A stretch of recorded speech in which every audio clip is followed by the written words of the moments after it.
Muy buenos días a todos. Bienvenidos a esta presentación, la número 8 ya, de nuestro ciclo de conferencias 2023, La diversidad del patrimonio natural y cultural Sinaloa. Evento que es realizado por Centro INA Sinaloa en coordinación con el Instituto Sinaloense de Cultura. Saludamos al mismo tiempo y agradecemos a nuestros compañeros de INA TV por el apoyo brindado en la transmisión de este evento a través de su canal de YouTube. Bienvenidos todos y esperamos que esta octava presentación sea de su completo agrado. A continuación, siguiendo el programa, damos la bienvenida a nuestra octava conferencista, la arqueóloga Guadalupe Sánchez Miranda, quien nos impartirá la conferencia titulada Los buscadores de mamuts del noroeste de México. Los primeros pobladores de América y en particular del norte de México es uno de los temas más fascinantes de la arqueología. En esta conferencia se presenta un resumen de los estudios recientes en el norte de México y lo que se sabe de los primeros humanos que llegaron al continente. Ahora hablaremos un poco sobre la semblanza curricular de Guadalupe Sánchez Miranda. Guadalupe Sánchez Miranda estudió la licenciatura en la ENA, maestría y doctorado en antropología con especialidad en ciencias de la tierra en la Universidad de Arizona. En 2017 ganó mención honorífica en el concurso nacional Ignacio Bernal de la mejor investigación en arqueología con su libro Los primeros mexicanos. Es una investigadora asociada al Centro INA Sonora y pertenece al Sistema Nacional de Investigadores Nivel 1. Estudia los primeros pobladores del norte de México y las adaptaciones de larga duración en el desierto de Sonora. Tiene más de 100 publicaciones en diferentes revistas de investigación y capítulos de libros sobre estos temas, muchos subidos a la plataforma academia.edu, donde se pueden consultar. Bienvenida, arqueóloga Guadalupe Sánchez. Estamos atentos a su participación. Adelante. Bueno, muchas gracias por acompañarnos en esta presentación y yo les voy a hablar de los primeros pobladores de Sonora y de Sinaloa, de lo poco que sabemos de Sinaloa. El poblamiento de América es uno de los temas más interesantes y controversiales de la historia del continente de América, ya que es el último continente de ser poblado por los humanos y los humanos que llegan, a diferencia de otros continentes, son modernos, o sea, son como tú y como yo, ¿no? Y el poblamiento de América se estudia desde muchas disciplinas, desde la genética, la arqueología, las nanopartículas, lingüística, antropología física, biología, entre otras cosas. Entonces hay que revisar mucha bibliografía todo el tiempo si quieres estar al día, ¿no? Y bueno, como son contextos tempranos, el poblamiento inicial del continente americano es un episodio de la historia que es difícil de reconstruir, en parte porque entre más antiguos los sitios se preservan menos y son destruidos por procesos deposicionales mucho más fácil, ¿no? O sea, tienen 10.000 años, 11.000 años en que se puedan destruir a comparación de unos sitios de aztecas o de alguna o Aztatlán o algunos que solamente son de algunos cientos de años. También la otra cosa es que la forma de vida cazadora-recolectora, que es la que tenían los primeros pobladores que llegaron, es muy difícil de encontrarla para nosotros, para los arqueólogos. ¿Por qué? Pues porque deja pocas huellas. O sea, un sitio hasta Aztlán va a tener casas, entierros, ¿no? Y muchas cosas que se pueden encontrar. Y los sitios de cazadores recolectores, pues dejan muy pocas evidencias. Entonces, nunca vas a encontrar un entierro o muy pocas veces porque no hay cementerios como tal, ¿no? No hay casas tampoco, entonces son mucho menos los restos arqueológicos. Bueno, pero ¿qué sabemos hasta ahorita de de los primeros que llegaron al continente, ¿no? Desde muchos años, atrás, sabe que los primeros que llegaron fueron por el estrecho de Bering, que aquí donde se puede ver, arriba de Alaska, ¿no? Hay el estrecho que, que junta Asia con América. No. Entonces, por mucho tiempo se pensaba que, bueno, entraron muy rápido y se trataron de bajar por los hielos. Todo esto de aquí en el mapa que está del lado izquierdo, todo esto que está café es el glaciar, ¿no? Entonces, si llegaron rápido, no pudieron bajar porque estaba el glaciar. No, siempre ha habido todos estos tipos de problemas, pero ahorita, gracias a que hay muchos, estudios de ADN, tanto de Asia como de Alaska y sitios que están cerca del estrecho de Bering, porque mucha gente estudia este tema, ¿no? Se sabe que los primeros pobladores llegaron a lo mejor hace 22.000 años o 18.000 años al estrecho de Bering, y el estrecho de Bering realmente sí fue un puente, pero que se quedó permanente por a lo menos 2.000 o 3.000 años, ¿no? Y entonces aquí en este lugar, como se ve en la foto que está del lado derecho, hay varios sitios que se han estudiado con entierros, que sí hay restos humanos, ¿no? Y se puede ver que funcionó realmente como su propio territorio, ¿no? Entonces llegan los primeros pobladores de Asia y se quedan en esta parte por 2.000 años o más, ¿no? Esperando a poder cruzar hasta hacia el sur, ¿no? Y en este caso, pues tienen algunas puntas que no se pueden comparar muchos con las que ya tenemos más hacia adentro en América, pero tienen también puntas de proyectil. Algo importante también que hay que decir es que hay que tomar en cuenta es que los que llegan, los primeros pobladores que llegan a las Américas no vienen o sea, vienen de poblaciones que ya estaban establecidas hace 20.000, 30.000 años en Asia y en Europa. Entonces no son que no saben hacer herramientas, al revés, son industrias líticas muy sofisticadas que hay en Asia y en Europa. Entonces no llegan de cero, ¿no? Los primeros. Bueno, aquí está estos mapas del flujo genético y nada más se los enseño para verlos, para que vean que los estudios que están haciendo ahorita de ADN, que son en los últimos 5 o 7 años, se puede ver que hay ese flujo genético de Asia hacia Alaska y van y regresan. Y al final de cuentas, pues toda la genética que tenemos los americanos, no, al final de cuentas viene de este grupo que podemos decir que es la población madre, ¿no? Del poblamiento de América. Bueno, entonces, ya usando un poco de arqueología y los datos que hay de ADN, pues se sabe que aproximadamente hace 17.000 años a 14.500 años, estas poblaciones que les hemos llamado Asia, Bering y Alaska, que están ahí en el estrecho de Bering, se desplacen al sur por el glaciar. No, a lo mejor ya el glaciar está un poco menos difícil de pasar, entonces pueden, como el mapa que se ve aquí, a lo mejor hay algunas entradas que pueden pasar por el glaciar y entrar ya a tierra firme, ¿no? Que también se pudieron haber ido por el mar, ¿no? Esa es la otra, ruta que puede haber porque, pues, los humanos llegaron a Australia hace 35.000 años en lanchas, ¿no? Entonces no es que sea un problema usar lanchas tampoco.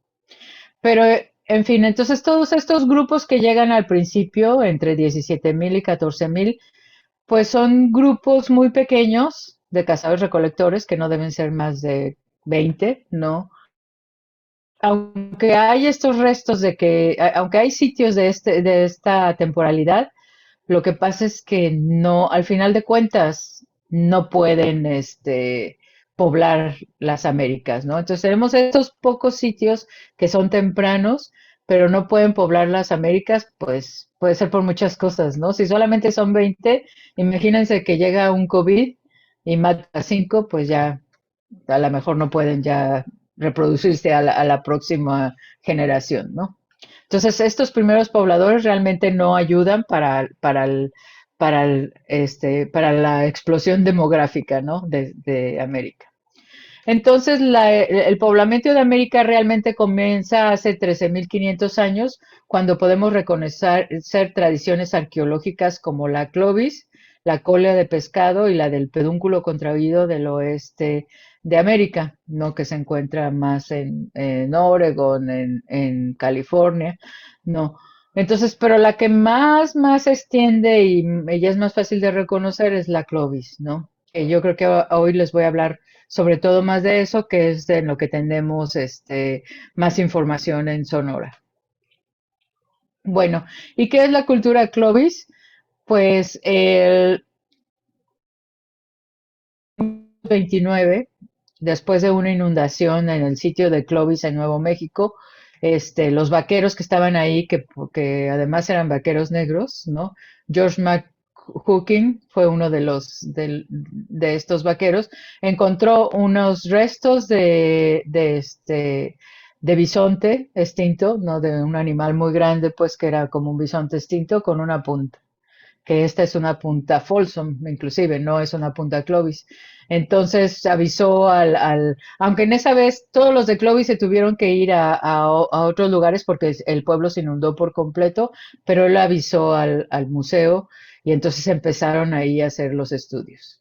Y bueno, después de eso, un tiempo después ya encuentran las puntas Clovis, también en el mismo sitio, en ese sitio que tiene tanto puntas Clovis, que son las más tempranas, y puntas Folsom, que son las más tardías. Pero claro que en 1930 y veintitantos, que es cuando las encuentras, pues no se podía saber cuál era la más temprana que la otra. Y muchos pensaban que Folsom fue la más temprana, pero gracias a la técnica de carbono 14, entonces ya se pudo saber que Clovis es más temprano que Folsom. Bueno, y la cultura Clovis, que son grupos de cazadores recolectores que están fechados entre 13.500 y 12.500 antes del presente, o a lo mejor un poco antes, digo, a lo mejor un poco menos tiempo, ¿no? De eso, 800 años estuvieron, ¿no? Tienen puntas de proyectil únicas, las Clovis, que son acanaladas y lanceoladas, y seguramente deben ser parte de un ritual para cazar proboscidios del Pleistoceno. Estas puntas que les puse aquí son puntas que están por todo Norteamérica. Unas pueden ser de Maine, otras de Texas, otras de Oregon, otras de todas partes.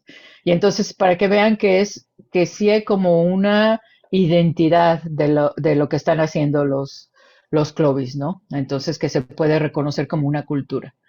Y la punta, pues, como les dije, se encuentra en todas partes donde no había hielos.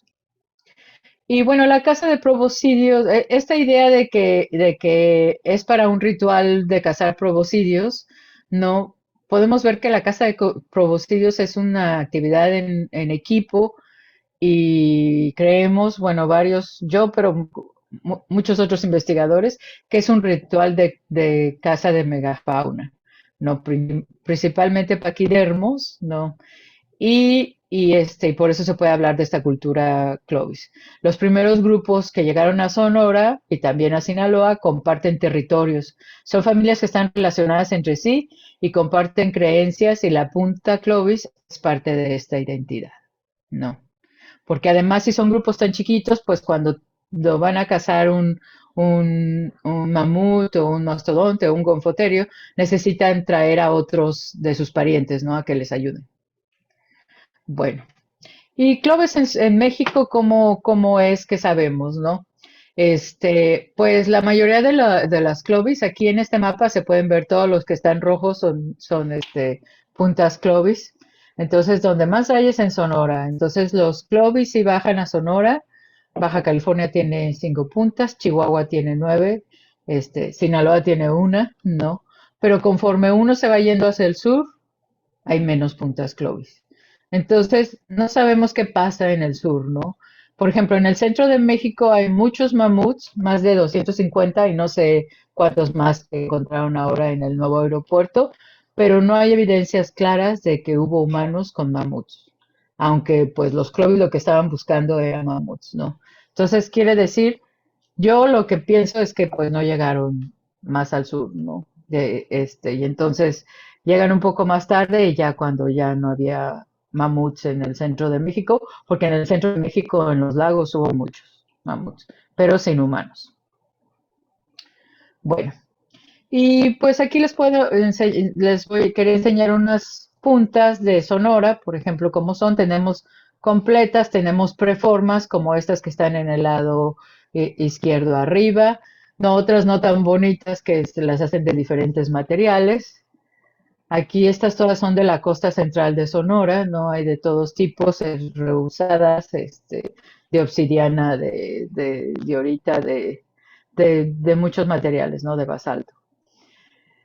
Y en Baja California, pues también hay de obsidiana, hay puntas Clovis, hay 6, pero estas aquí es un ejemplo de las que de las que se han encontrado y algunas, por ejemplo, yo creo que las más importantes porque se pudo fechar fue la que está en la isla Cedros. Y en Sinaloa, pues aquí hay estas dos puntas que podríamos pensar que son Clovis. Esta, la del lado derecho, sí es una punta Clovis que tiene y gracias a Christian que me dio la foto, ¿no? Pero estas puntas fueron registradas por Arturo Guevara en 1987, sale su publicación, y esta ahorita es de las colecciones del chino billetero, a lo menos la Clovis, ¿no? Pero entonces se puede ver que esta es una punta Clovis que podría compararse con las de Sonora. Esta del otro lado, creo que no es Clovis y que también es de las que tiene Guevara en su publicación.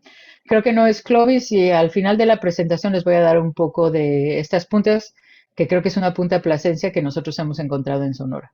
Esta punta Clovis fue encontrada en Bebelama, o sea, entre Guasave bueno, cerca de Guasave, ¿no? Y entonces, esta es una de las puntas de las que sabemos, ¿no? Bueno, también hay estos bifaciales de Sinaloa, ¿no?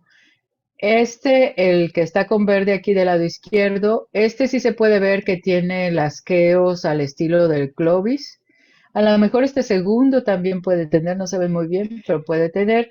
Y los otros, pues no sabemos realmente si son Clovis o son tempranos, o sea, si son del Pleistoceno o no. Pero estas son las evidencias que hay en Sinaloa de esta industria, ¿no? Y de esta gente de Clovis. Uno está en el Museo del Ébora y los otros son de la colección del chino billetero. Bueno, ¿y qué más sabemos del registro de los primeros pobladores en Sonora? No se ha encontrado en la planicie aluvial como en Sonora, sitios, no, tan tempranos. Y bueno, es mucho más difícil. La planicie aluvial de Sinaloa es mucho más húmeda, está más destruida por los cultivos masivos, ¿no? Que hay.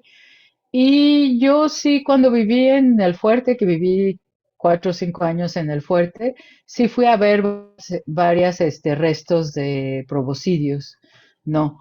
Como el que está en la presa de ahí del fuerte y que en el Hotel Posada tienen los fósiles.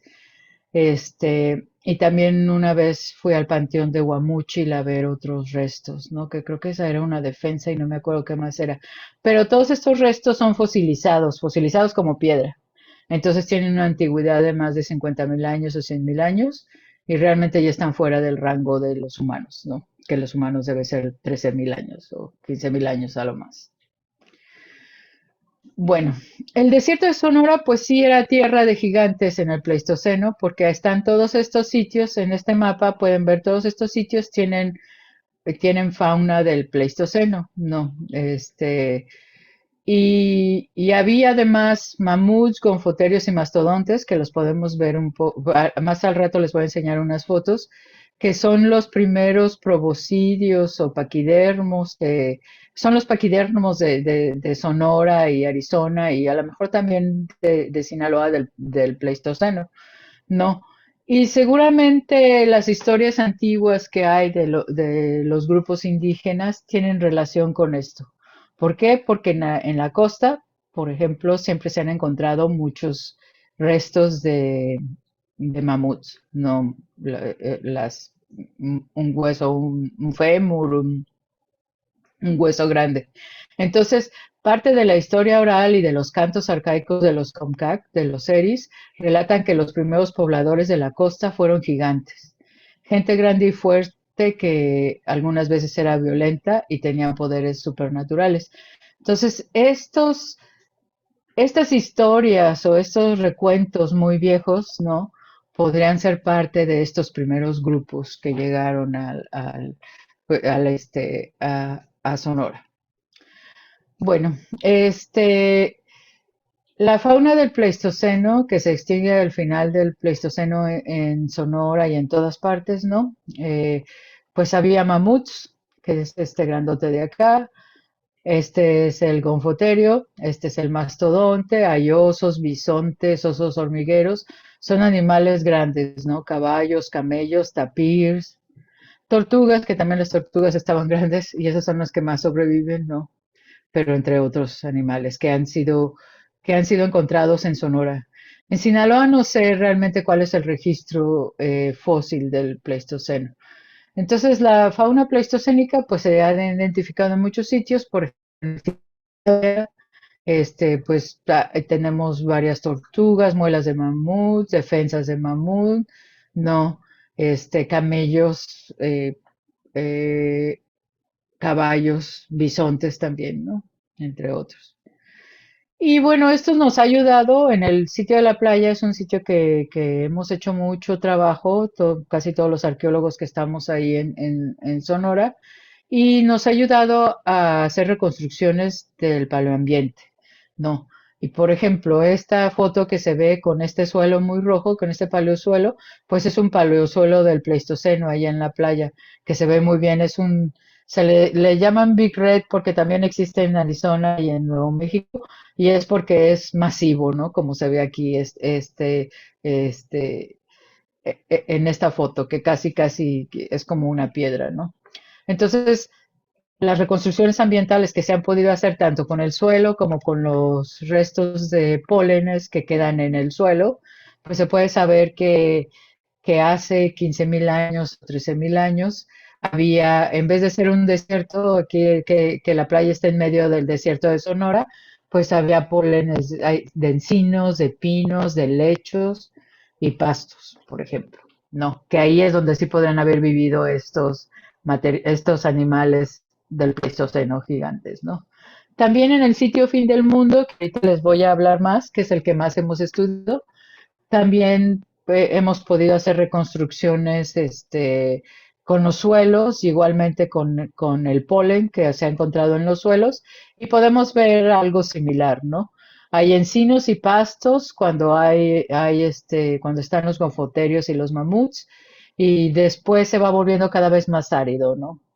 Aunque aquí en el fin del mundo lo interesante es que pensamos, y creo que esta es una foto, no, pensamos que en el fin del mundo fue posible que ya desde hace 15.000 años ya los animales que estaban viviendo ahí estaban un poco en aprietos porque ya el desierto de Sonora cada vez era mucho más seco y el desierto de Sonora ya se estaba formando.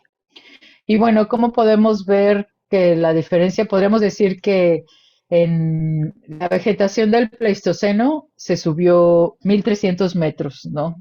O sea, porque si había pinos y pastos en la planicie, ¿no? Imagínense que hubiera habido en la planicie de Sinaloa y de Sonora, no unos pastizales con pinos y encinos en la planicie. ¿No? Entonces estos se subieron 1.300 metros y, por ejemplo, ahorita sería como Yécora, Sonora, ¿no? Que sería una vista como Yécora y no como esta vista de abajo que es con puros cactus, ¿no?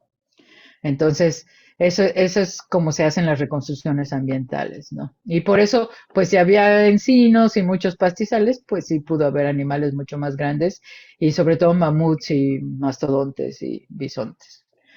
Bueno, entonces los tres proboscidios o paquidermos del Pleistoceno que hay en Sonora son mastodonte, que es este primero, mamut, que es el más grande, que se está riendo, y gonfoterio, que es el que está atrás. Como pueden ver, las defensas las tienen diferentes, ¿no? El mastodonte, el mamut las tienen más hacia arriba y el gonfoterio las tiene rectas, ¿no? Hacia abajo.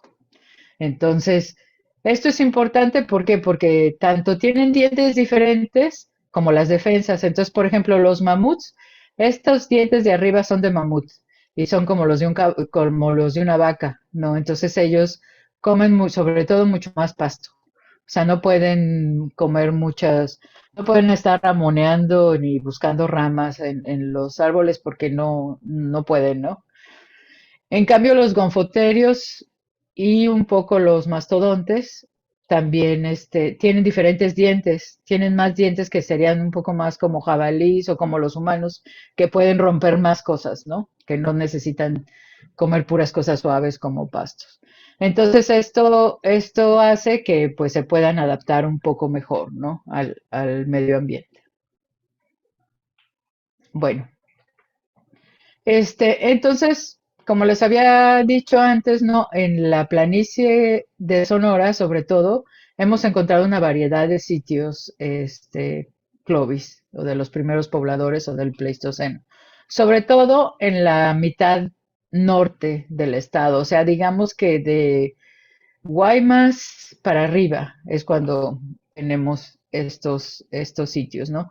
Y entonces hay sitios en los que se están cazando proboscidios, también hay sitios que son campamentos, también hay sitios que donde materia prima y agarraban la materia prima, o sea, buenas piedras que se pueden lasquear para hacer las puntas de proyectil. Bueno, entonces, pero bueno, si nos olvidáramos de la frontera un rato entre Sonora y Arizona, podemos ver que también en Arizona, en este río que se llama el río San Pedro, que va inclusive de Sonora a Arizona, hay también hay estos sitios con matanzas de paquidermos o de mamuts. Estos sobre todo son de mamuts, ¿no? Porque es un lugar un poco más alto que acá. Esta flecha roja es donde está el fin del mundo y esta es donde están estos sitios del río San Pedro, ¿no? Entonces podríamos decir que en esta zona del desierto es donde más variedad de sitios hay, pues de todo, casi de todo Estados Unidos, ¿no? ¿Por qué? Porque hay más sitios de estos, sobre todo de la caza de paquidermos. ¿Por qué? Porque los que hay por lo menos 5 o 6 mamuts que mataron en San Pedro, en el río de San Pedro, del otro lado de la frontera, ¿no? Bueno, estas excavaciones en el río San Pedro, que los sitios se llaman Naco, Leonard, Murray Springs, Navarrete, fueron en los 60, en los 50, en los 70, las más tardes, ¿no? Entonces aquí hay algunas fotos de estas y estaban muy bien preservados porque encima aquí se ve como el esqueleto del mamut, ¿no? Pero encima del esqueleto, se formó esta capa negra que es como una black mat de algo que se formó como un lago, entonces lo preservó, ¿no? Ya que hay algunas de las puntas y bueno, podemos ver también aquí del lado derecho pongo una punta de naco y una punta del fin del mundo y podemos ver que se parecen mucho, ¿no? Entonces parece que son parte del mismo grupo. Pues también en estos sitios de Black Mud, Murray Spring, Naco, también hay estos marcadores estratigráficos, ¿no? Que son suelos muy rojos y antiguos, y luego como fueron, como aquí se ve muy bien ese Black Mud que dejó enterrados los mamuts y los bisontes y los otros animales del Pleistoceno con las puntas de los cazadores. Bueno, ahora sí voy a hablar del sitio que más hemos estudiado, que se llama el sitio Fin del Mundo, que es uno de los sitios más fascinantes, ¿no? Que hay de los primeros pobladores. Y bueno, este sitio tiene varias localidades. Se encuentra, como ven en este mapita que está del lado izquierdo, se encuentra en medio del desierto, ¿no? Por eso le pusimos el fin del mundo y un poco para poder preservar el sitio, ¿no? Porque nos tardamos muchos años en investigarlo, 8 o 9 años, no 10 años más bien, ¿no? Entonces era una forma de preservarlo y que no se supiera dónde está. Y por suerte, pues no hay ninguna ciudad muy cerca, ¿no? Entonces sí está en medio de la nada. ¿No? Entonces este sitio tiene varias localidades, ¿no? Este, que a ver cuál es. Y la primera, pues a la que nos llevó el vaquero cuando fuimos cuando nos llevó el dueño del sitio, que por suerte, que se murió hace poco, ¿no? Pero él siempre fue muy amable con nosotros y nos dejó estudiar este sitio por muchos años, ¿no? Pero cuando nos llevó el vaquero a ver de dónde estaban saliendo los fósiles o los huesos, pues esto es lo que encontramos, ¿no? Encontramos esta geoforma que es como una isla, o sea, una isla en el sentido de que está ahí sola y todo lo demás de alrededor se cayó. Y entonces ahí encontramos una defensa que en ese momento no podíamos saber si era de mamut o de mastodonte. Luego encontramos este raspador que es como una herramienta unifacial que se había caído del perfil. Y luego encontramos este bifacial, que también es muy típico de Clovis. Y pues también no encontramos una punta Clovis ahí a unos cuantos metros. Entonces, después de buscar por todas partes, ¿no? Porque yo me he pasado buscando sitios, porque hay muchas puntas en la superficie, pero sitios enterrados, pues encontramos este sitio en el 2007. Entonces aquí se ve un poco de cómo es el mapa del sitio. Se puede ver que las camas de huesos y donde están cazando a los gonfoterios están más abajo y luego hay campamentos aquí arriba, hay yacimientos de riolita que también hicieron puntas clovis de riolita por acá abajo. Entonces, como ven aquí, es como una isla realmente lo que nos quedó de excavar, ¿no? O sea, nos hubiera gustado tener más, pero no quedó mucho de donde mataron a los gonfoterios. Y aquí se puede ver cómo fuimos excavando la localidad uno, que más o menos hasta donde está esta línea blanca, que son unas diatomías, es de aquí para abajo es donde están ya los huesos. O sea, de aquí para abajo ya es el Pleistoceno, ¿no? De las diatomías para abajo. Y bueno, entonces en el fin del mundo encontramos dos gonfoterios, que claro que la verdad yo ni sabía que eran los gonfoterios, porque pues siempre piensas que son mamuts o mastodontes. Y entonces son, como ya los vieron, son como mastodontes, pero un poco más chiquitos, ¿no? Entonces encontramos un gonfoterio y otro gonfoterio por acá, ¿no? En este perfil que estuvimos excavando. El gonfoterio uno pues hay parte de la pelvis, ¿no? Y el gonfoterio 2 pues tiene un poco más de partes. Tiene también pelvis, tiene un omóplato, tiene una mandíbula. Y gracias a esta mandíbula fue que pudimos saber que eran gonfoterios.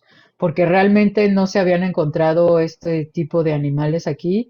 O si se habían encontrado, por ejemplo, en California, han sido fechados a 40.000 años. Entonces nunca se pensó que se iban a encontrar con humanos, ¿no? Pero aquí en esta parte del desierto sobrevivieron estos gonfoterios, ¿no? Y que bueno, como les había dicho antes, pues estos gonfoterios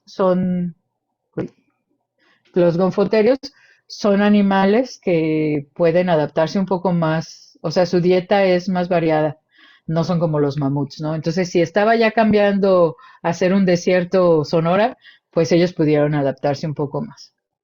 Bueno, y después empezamos a encontrar las quitas alrededor de los huesos. Aquí hay algunas de las que encontramos. Y después de varios años, hasta 2010, 2012, empezamos a encontrar las puntas Clovis, ¿no? Asociados a los huesos, y entonces aquí son las que se ven.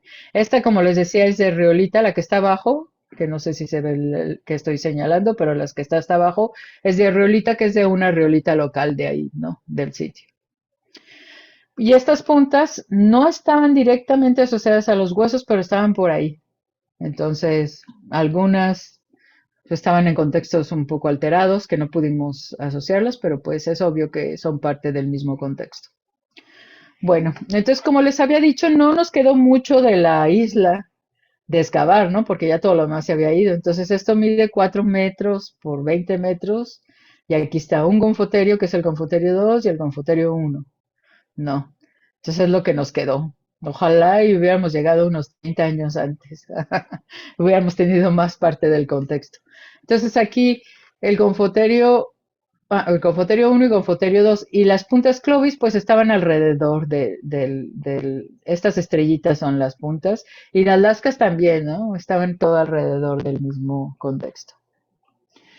Y bueno, para poder fechar este contexto, pues nos costó mucho trabajo porque los huesos, que al ratito les voy a enseñar una foto, están bien destruidos, entonces no tenían colágeno, no, nada, o sea, estaban bien difíciles, pero por suerte pudimos encontrar algunos restos de carbón. Aquí están más o menos las fechas que tenemos no sé si se vean muy bien o no, pero al final de cuentas lo que podemos decir es que la fecha máxima, o sea, máxima de que lo más antiguo que puede ser la ocupación Clovis es 13.300 antes del presente. No. Ah, bueno, aquí yo creo que se me olvidó. Entonces, pues, bueno, encontramos esta ocupación que es la ocupación Clovis. Como se puede ver, la diatomea tiene 11.125 años de antigüedad. Y la cama de hueso superior, la Clovis, tiene 13.441 o 13.300 más bien, ya haciendo una mediana de todas las fechas. Bueno, entonces, ¿cómo hemos podido fechar este elemento Clovis en el fin del mundo? Pues los huesos están muy destruidos, ¿no? Entonces no hemos podido hacer eso, pero sí hemos podido fecharlos gracias bueno, las diatomeas se pudieron fechar por las diatomeas porque pues son materiales, son animales, ¿no? Que se pudieron fechar y que tienen carbono y y la fecha de la cama de hueso superior, que es la que está con contacto con Clovis, la pudimos fechar gracias a algunos restos de carbón de plantas, ¿no? Que en esta tabla que les puse aquí abajo, pues se puede ver, ¿no? Cuáles son. Y entonces pensamos que la edad máxima de esta ocupación es de 13.300 años. Aunque no es muy precisa porque no lo hemos podido fechar más preciso. Y bueno, lo que nos pasó aquí es que había una cama de huesos inferior, que ahorita les voy a hablar un poco, que esa no hemos podido saber si tiene humanos o no, que debe de ser unos 1.000 años más vieja que la Clovis, que la cama de huesos Clovis. Bueno. Bueno, entonces, ¿qué es lo que sabemos ahora de los gonfoterios que mataron, ¿no? En la cama de hueso superior? Entonces, el análisis de la fauna que fue hecho por la paleontóloga Kayla Worthy, la cama de hueso superior contiene los restos de dos gonfoterios semiarticulados, ¿no? Que la especie es Cubieroniis sp. Son esqueletos que están en asociación directa con artefactos Clovis. El individuo 1, que es el Bone Concentration 1, ¿no? Se encuentra al sureste de la excavación y se estima que es una hembra de 8 y 19 años de edad, de acuerdo al elefante africano, que es con lo que se compara, mientras que el individuo de 2 tiene entre 2 y 8 años de edad. Y se trata de dos gonfoterios juveniles de un mismo grupo familiar. Entonces, lo que se pudo ver con los estudios es que los huesos encontrados en cada concentración se distribuyen dentro de 3 metros de diámetro y la distribución es comparable a las encontradas con esqueletos de elefantes africanos muertos y que se han quedado expuestos por 2 o 3 años después de su muerte y que hay un poco de actividad y daños, pero realmente no se quedan expuestos mucho tiempo, que parece que aquí pasó, ¿no?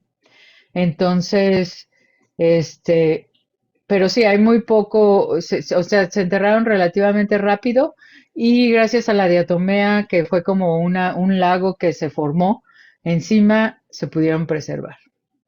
Bueno, entonces otra vez les enseño esta diapositiva para que vean cómo esta es la punta Clovis que había una de las puntas Clovis que estaban en el contacto con los huesos y como el gonfoterio, que es el que tiene los colmillos hacia abajo, es el que estaba asociado con Clovis. Mastodonte y mamut no hay con los Clovis, pero bueno, mejor eso se los digo después. Aquí, este es el Confoterio uno, no, el Confoterio uno, qué huesos encontraron, para que los vean qué tan destruidos están, ¿no? Entonces es parte de la pelvis y parte de otros huesos de los que se han podido medio reconstruir porque están muy deteriorados.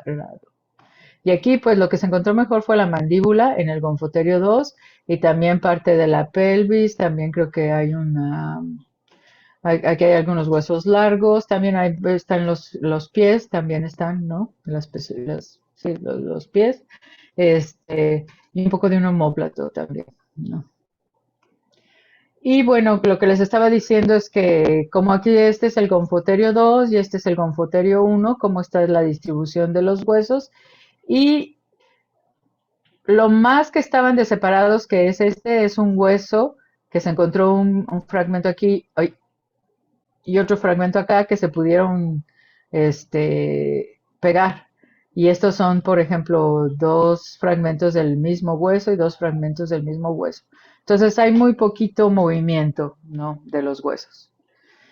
Y bueno, aquí les pongo un poco para que vean a los arqueólogos excavando que era como que, raspar concreto.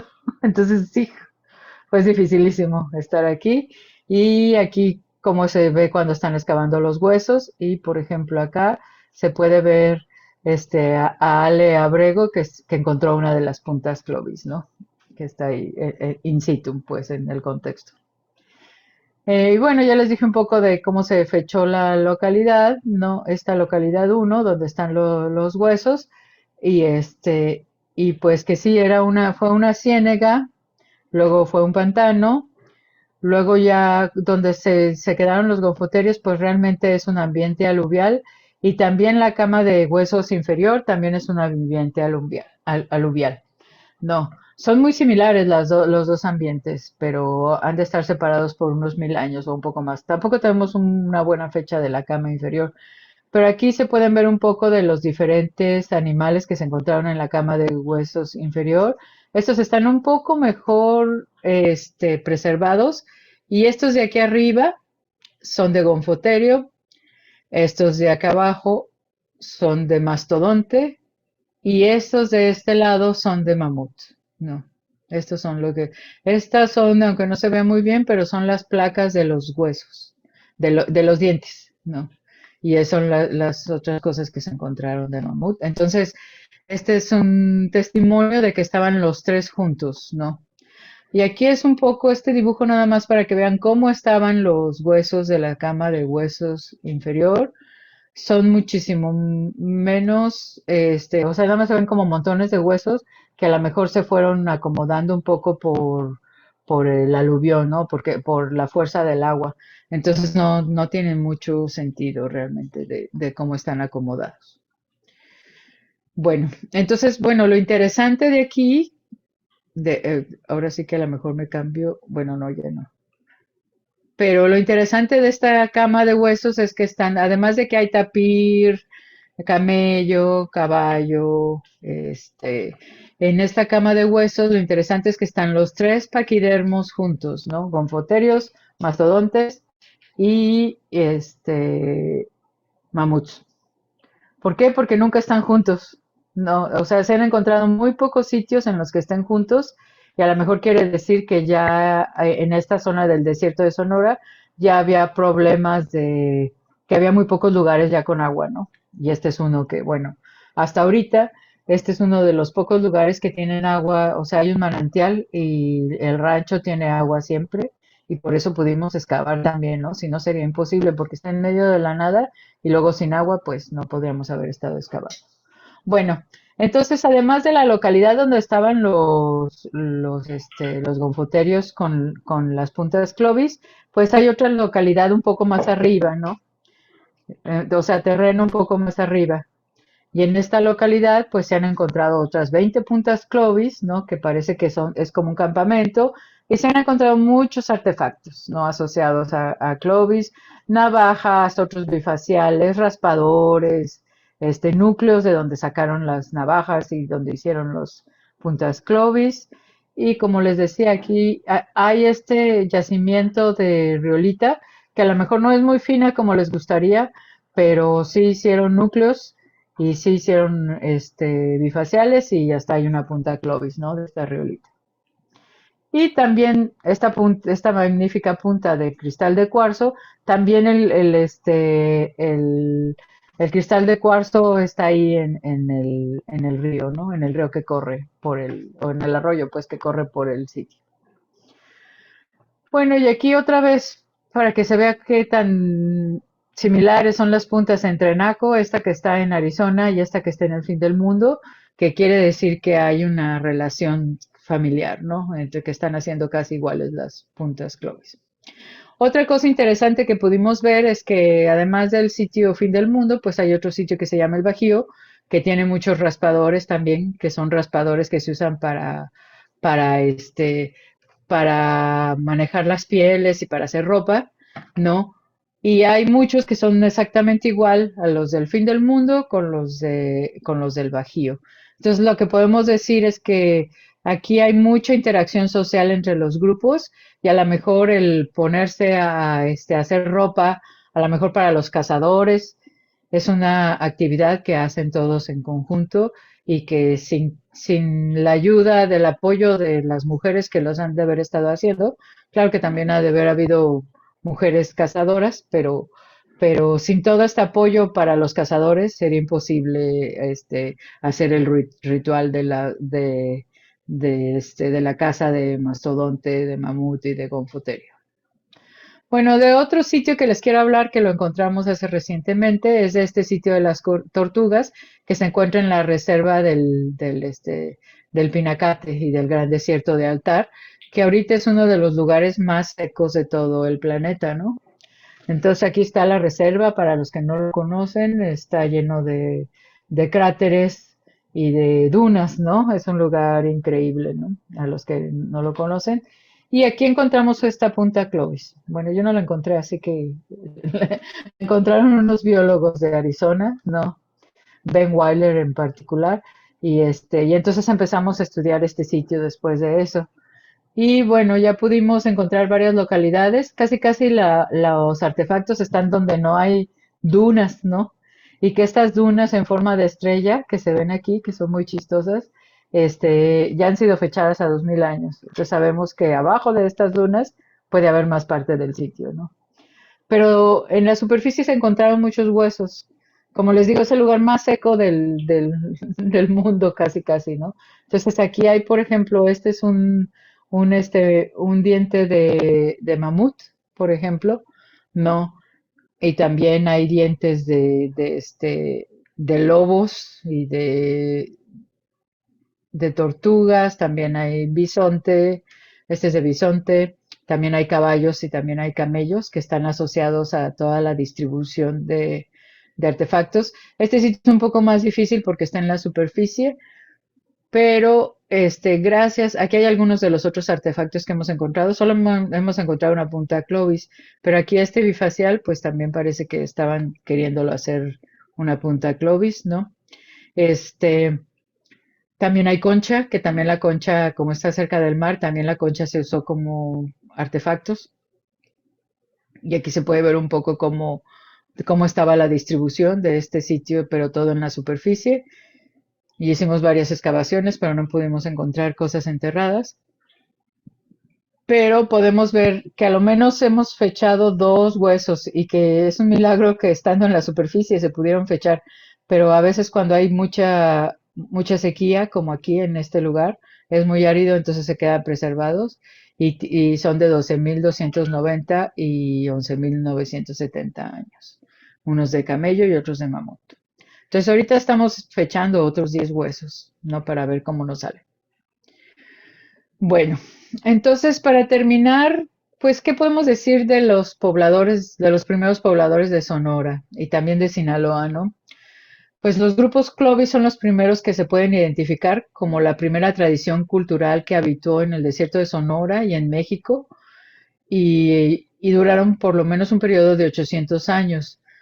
No tenemos claro qué ocurre después de que los artefactos Clovis desaparecen del registro arqueológico, pero sabemos por las reconstrucciones paleoambientales del desierto, que les enseñé algunas, que, que el desierto en este momento está cambiando, o digo que el clima está cambiando, ¿no? El ambiente está cambiando y ya en vez de que haya encinos y pastos, empieza a haber cactus, y mucho menos pastos y desaparecen los encinos y los pinos, ¿no? Y a lo mejor también hay, bueno, que sí también se han encontrado, hay de las leguminosas como mezquites, palo verde, palo fierro, ¿no? Entonces, es muy posible que estos grupos Clovis, cruzando la frontera al norte, se regresan. A lo mejor algunos de estos grupos Clovis, al ver que ya no van a encontrar más mamuts, porque yo pienso que casi casi mataron a los últimos gonfoterios que había, ¿no? Cuando llegaron al fin del mundo.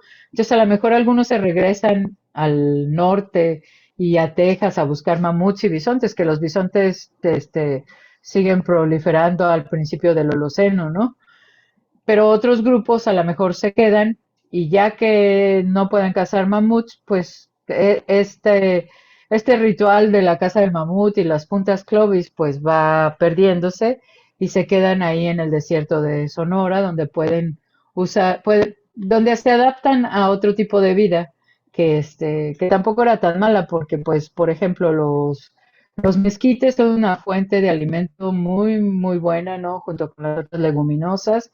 Y pues había venados bura que también son muy grandotes, ¿no? No tamaño mamut, pero son grandes. Y hay también cochi jabalí y otros animales que se pueden usar, ¿no? Que se pudieron haber adaptado y quedarse ahí en el desierto. Y claro que algunos se fueron hacia el sur y que a lo mejor también fueron los que empezaron a fundar ya las partes más al sur de Mesoamérica. Bueno, ¿y qué pasa después de Clovis otra vez en Sonora? Pues en Sonora como, no como en donde se encontraron como en Clovis en Nuevo México, no hay Folsom, entonces porque aquí ya no hay bisontes, ¿no? Entonces la Pulta Folsom es especializada para cazar bisontes. Entonces, a lo mejor, pues se quedan en este lugar porque parece, a lo menos en el fin del mundo, y bueno, en otros de los sitios nosotros empezamos a encontrar esta punta, que es una punta con pedúnculo, pero está acanalada. Entonces, también se ha encontrado en Arizona y creo que ya a lo menos somos unos 10 investigadores que pensamos que puede ser lo que pasa después de Clovis. O sea, se quedan estos grupos que empiezan a cazar ya animales del Holoceno, ¿no? Y bueno, puse esta punta aquí porque se parece un poco y es una de las puntas de Sinaloa, ¿no? Que fueron registradas por Guevara en 1980, ¿no? Entonces, pues estas puntas también se siguen pareciendo un poco a las puntas del occidente de Estados Unidos, ¿no? Del oeste, y así es lo que pudo haber pasado, ¿no? Entonces que ya que no hay mamuts, ya desaparecen las puntas Clovis, pero los grupos se quedan y se van adaptando a las nuevas condiciones ambientales. Bueno, ahí les puse mi Academia Edu por si quieren leer algo. También el libro de los primeros mexicanos que escribí está en Amazon. Creo que quedan poquitos, pero todavía hay. Y bueno, este trabajo interdisciplinario y con tanta información no hubiera sido posible si no es por la ayuda de mucha gente. Entonces, pues agradezco a todos los que siempre han estado apoyándonos, ¿no? Y a todo el equipo de trabajo y a ustedes también por estar en esta transmisión. Gracias. Agradecemos su asistencia a esta octava presentación del ciclo de conferencias 2023, La diversidad del patrimonio natural y cultural sinaloense. Y los invitamos a continuar con su presencia en las próximas presentaciones. Asimismo, les comentamos que las conferencias ya impartidas del calendario de la siguiente los podrán consultar en las páginas de redes sociales de INA Sinaloa. La siguiente conferencia será el día miércoles 1 de noviembre a las 11 horas centro y estará a cargo de la doctora en arquitectura Walquiria Azucena Angulo Castro, con el título las tradiciones funerarias en Sinaloa. En nombre de todos los que hacemos Centro INA Sinaloa, de nuestros compañeros de INA TV y del Instituto Sinaloense de Cultura, agradecemos su asistencia a esta presentación y los esperamos en las próximas. Que tengan un excelente día.